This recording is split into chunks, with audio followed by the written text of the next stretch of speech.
तो चलिए आज हम भारतीय न्याय संहिता यानी बीएनएस के एक ऐसे सेक्शन को डिकोड करते हैं जो पूरे कानून को समझने की चाबी है। सेक्शन 3। अगर आप किसी भी कॉम्पिटिटिव एग्जाम की तैयारी कर रहे हैं तो ये सेक्शन पूरे लीगल कोड के लिए एक एब्सोल्यूट स्टार्टिंग पॉइंट है। चलिए शुरू करते हैं। लॉ की कोई किताब पढ़कर आपको ऐसा लगा है कि ये किसी सीक्रेट कोड या बिल्कुल अलग भाषा में लिखी हुई है? खास तौर पे जब इसमें ही, पर्सन, थिंग जैसे शब्द आते हैं तो कंफ्यूजन बढ़ जाता है। ऐसा लगता है कि हर शब्द के पीछे कोई ना कोई गहरा राज छपा है। और इस कोड को क्रैक करने के लिए हमें इसकी ग्रामर को समझना होगा। और बीएनएस सेक्शन 3 यही है वो ग्रामर ऑफ लॉ। ये वो मास्टर की है जो पूरे लीगल कोड को आसान, एफिशिएंट और सबसे जरूरी फेयर बनाती है। जैसे बीएनएस सेक्शन 3 कानून के कोड को अनलॉक करता है, वैसे ही क्रैक यूपीएससी एग्जाम ऐप आपकी एग्जाम प्रिपरेशन को अनलॉक करने में मदद करता है।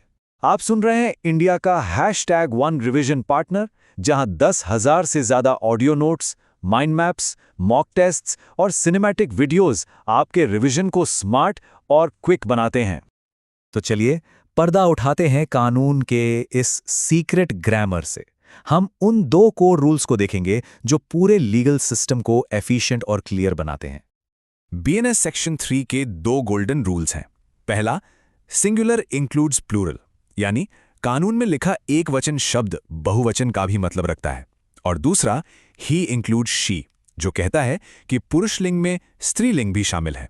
जैसा कि आप इस टेबल में देख सकते हैं, ये नियम सिर्फ ग्रामर के लिए नहीं है, ये लीगल लूपहोल्स को बंद करते हैं और कानून को सबके लिए बराबर बनाते हैं।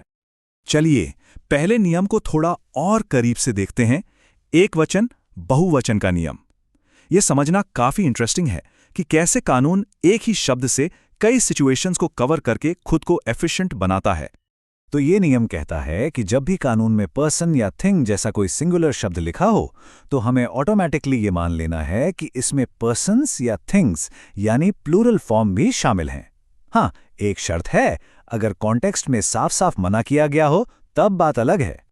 इसको एक एग्जाम्पल से समझते हैं। मान लीजिए बीएनएस सेक्शन 311 में लिखा है जो कोई भी रॉबरी करेगा उसे सजा मिलेगी। अब यहां सवाल उठता है, क्या यह सिर्फ एक रॉबर पर लागू होगा? सेक्शन 3 कहता है बिल्कुल नहीं।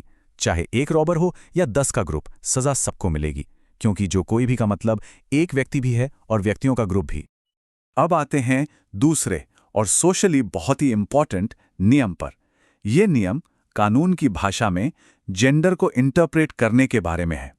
यह रूल बिल्कुल साफ कहता है कि कानून में जहां भी मैस्कुलिन जेंडर के शब्द जैसे ही या मैन का इस्तेमाल हुआ है, उसमें ऑटोमेटिकली फेमिनिन जेंडर भी शामिल माना जाएगा। ये कोई नया नियम नहीं है, ये पुराने लीगल कोड से ही चला आ रहा है, लेकिन अब इसमें एक बहुत बड़ा बदलाव है। यहाँ एक बहुत ही जरूरी बदलाव हुआ है, जैसा कि आप स्क्रीन पर देख सकते हैं। पुराने आईपीसी में ही इंक्लूड्स शी का मतलब सिर्फ पुरुष और महिला तक सीमित था, लेकिन नए बीएनएस ने सेक्शन 2 में जेंडर की डेफिनेशन को एक्सपैंड कर दिया है और अब इसमें ट्रांसजेंडर पर्सन्स भी शामिल हैं। ये एक बहुत बड़ा कदम है।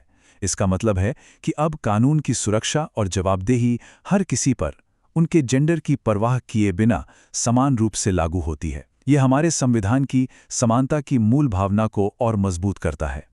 ऐसे ही सिनेमैटिक वीडियोस के साथ यूपीएससी और गवर्नमेंट एग्जाम्स रिवीजन अब आसान और मजेदार बनेगा। सिर्फ ₹2 प्रतिदिन में आपको मिलेगा 5,000 से ज्यादा cinematic videos, audio notes, mind maps और मॉक टेस्ट। लिंक नीचे है, अभी ट्राई करें। चलिए अब एक कहानी से समझते हैं कि सेक्शन 3 की असली पावर क्या है और ये एक्चुअल कोर्टरूम में कैसे काम करता है।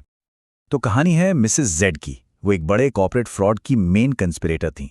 जब चार्जशीट फाइल हुई तो उसमें मेन साजिशकर्ता के लिए बार बार ही प्रोनाउन का इस्तेमाल किया गया।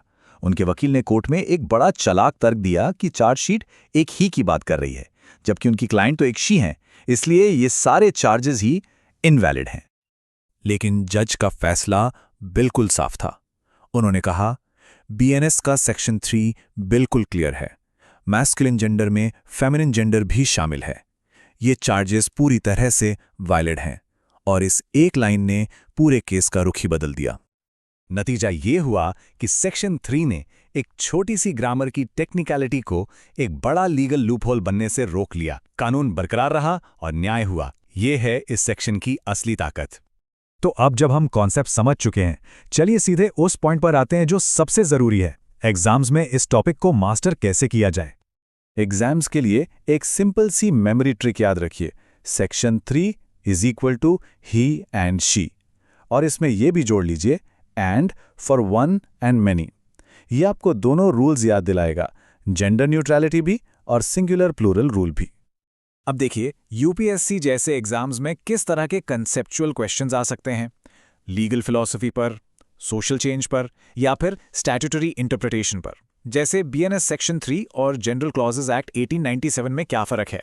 याद रखने वाली बात यह है कि जनरल क्लॉजेज एक्ट सभी सेंट्रल लॉज के लिए एक जनरल गाइड है, लेकिन बीएनएस एक स्पेसिफिक क्रिमिनल कोड है।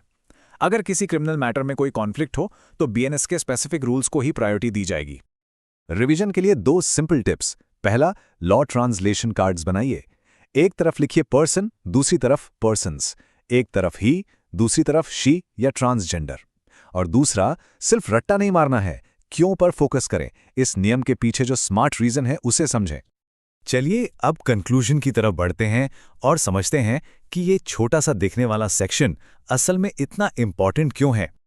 तो सबसे जरूरी बात यह है, सेक्शन 3 सिर्फ ग्रामर नहीं है, ये एक सिद्धांत है, एक प्रिंसिपल है जो पूरे भारतीय न्याय संहिता को एक साथ जोड़ता है। ये इसे मॉडर्न, एफिशिएंट और न्यायपूर्ण बनाता है। ये वो नींव है जिस पर बाकी सारे सेक्शंस टिके हुए हैं।